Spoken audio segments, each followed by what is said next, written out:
Hey guys, welcome back to my channel. If you're new here, I'm Amy, and in today's video we are going to be discussing how you can have a bad Etsy review removed. So if you are an Etsy shop owner, you know, I'm sure from time to time, no matter what you do, you'll come across a customer that's just challenging, and try as you might not be able to please them, and they leave a bad review. So in today's video, I'm going to break down for you a couple ways that you can go about having those bad reviews removed. So be sure to hit the subscribe button if you haven't already, and let's get started.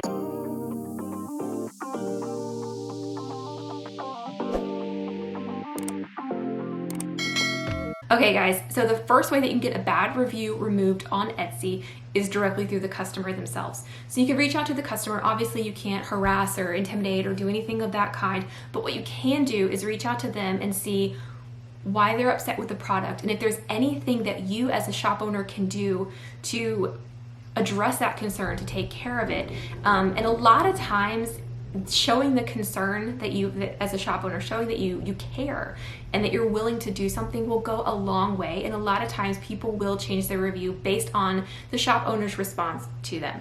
So come at it from a very kind and understanding perspective, and a lot of times that will work. However, as an Etsy shop owner, I do realize that sometimes you will come across customers who are just impossible to please, and this is life, and I truly believe it's in any business that you're in, you're going to have difficult customers that you can't make happy.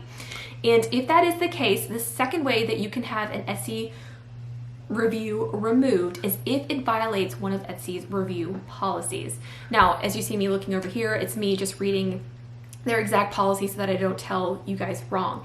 But if a review contains private information, if it is obscene or racist, discriminatory in any way, if it provides like any kind of advertising or spam, if it is a threat of any kind, or if it's a false review just trying to inflate a shop's overall review status, that can be a reason. And another one, which is the biggest one I think, is if it is something that is outside of the seller's control, like shipping. You can report that review to Etsy and have them remove it. So just speaking from personal experience here, I have had an order in the past where it was a Christmas time order. I made the item, mailed it on time. However, once it was turned over to USPS, it hit the Christmas mailing rush and it was slowed down and it was slow on delivery. The customer was unhappy about the slow delivery of the item, and they hit me on the review that it was a slow delivery, and they were basically very, very unhappy about that, and they posted that publicly. However, that was not something that I could control. What I could control was the item and mailing it on time, and it was both of those. The review was penalizing me for something out of my control. At the time, I didn't realize that that could be reported to Etsy and removed. I thought that as a shop owner, we were kind of stuck with that, and it was just very unfair, but it was what it was. And that's not the case.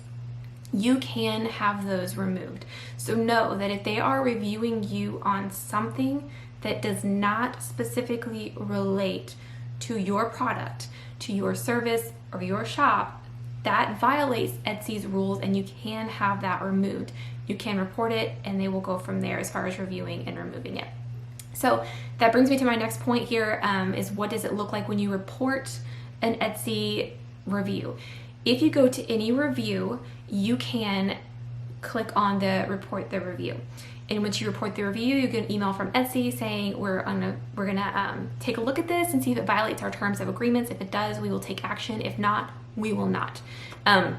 Do know that as a shop owner, any review 3 stars or less you can respond to, but if you respond as the shop owner to a 3 stars or less review, it locks the review and the buyer cannot change the review at that point. So be sure that once you publicly post your response, that you do so after you've exhausted all other options as far as trying to get, to work with the customer to see if you can make them happy and ultimately maybe change their review. And if you can't, then post the response, and obviously do it as kind as you possibly can, even if the customer is being difficult, because really when you're responding to a bad review, it's not so much for that customer, it's for future customers reading your response, and how you handle it is going to mean a world of difference of whether that review is received as poor or as a good response as a shop owner for future customers. So be aware of that. So please know going into this that you can have bad reviews removed if it violates Etsy's terms of agreement that you're not stuck with things that are reviewed to you that are outside of your control. So I hope you guys found this video helpful. If you did, please be sure to give it a thumbs up and subscribe. And if you have any questions, let me know. And if you've had issues like this, I would love to hear about it. So drop them in the comments below. Thanks for watching.